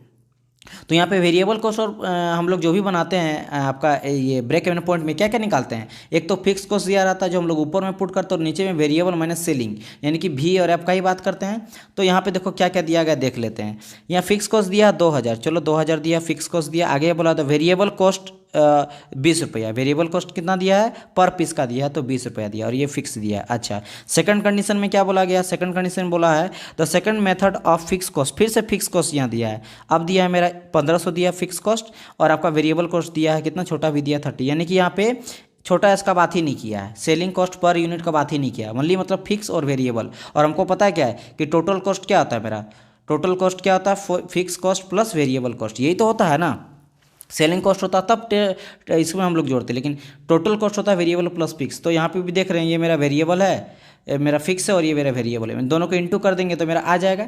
चलो तो वही करते हैं। तो टोटल कॉस्ट इक्वल टू क्या आ जाएगा, टोटल कॉस्ट इक्वल टू हो जाता फिक्स प्लस वेरिएबल। तो फिक्स यहाँ कितना दिया 2000 पहले के लिए, ठीक है, और सेकंड के लिए वेरिएबल कितना दिया आपका दिया 20 इंटू एक्स हो जाएगा, कि पर यूनिट का कितना यूनिट हमको ये नहीं पता है। तो ये मेरा टोटल कॉस्ट, तो टोटल कॉस्ट दोनों के लिए तो इक्वल होगा, तो दोनों के लिए इक्वल यानी क्या हो जाएगा, यहाँ हो जाएगा 2000 और प्लस हो जाएगा 20x इज इक्वल टू यहाँ क्या निकाल देंगे, कितना दिया था 1500 और प्लस 30x, ठीक है, यही करेंगे हम लोग। तो बस हम लोग कैलकुलेशन कर देंगे, 1500 को इधर लाएंगे तो यहाँ पे 500 बच जाएगा, और यहाँ पे अगर 20 को ले जाएंगे तो यहाँ पे 10x बचेगा, यहाँ से यहाँ कटा यानी x इक्वल टू 50, यानी कि 50 प्रोडक्ट हमको मिनिमम चाहिए, तब जाके दोनों जो मेरा होगा ना तो लॉस होगा ना घाटा होगा। तो 50 आंसर दिया, बी यहाँ करेक्ट हो जाएगा, बस सिंपल।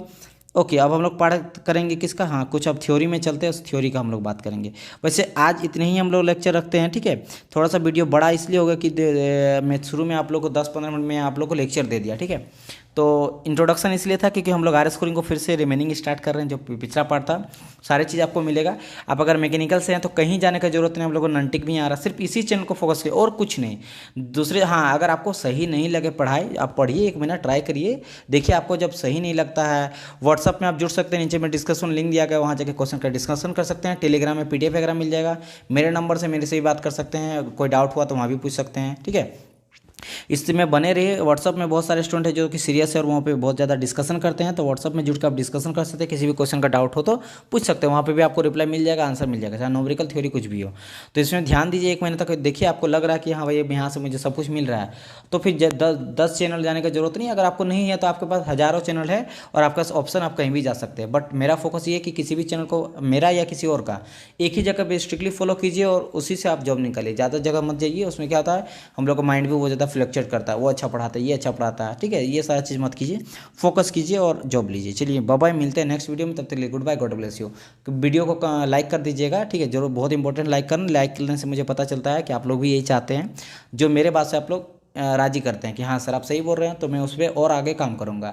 कमेंट करके बताइएगा कि ननटेक में आप लोगों को क्या पहले चाहिए वगैरह है, या फिर जो ये जो कर रहे हैं स्टार्ट, ये सही है गलत है, आप लोग कमेंट कीजिएगा और शेयर कीजिएगा। अगर ज़्यादा स्टूडेंट तक जाएगा तो मुझे अच्छा लगेगा। चलिए मिलते हैं नेक्स्ट में, बाय, गॉड ब्लेस यू। और अगर आरके जन को परचेस करना तो डिस्क्रिप्शन लिंक दिया गया, ठीक है, कोई दिक्कत नहीं। चलिए बाय बाय, मिलते हैं नेक्स्ट वीडियो में।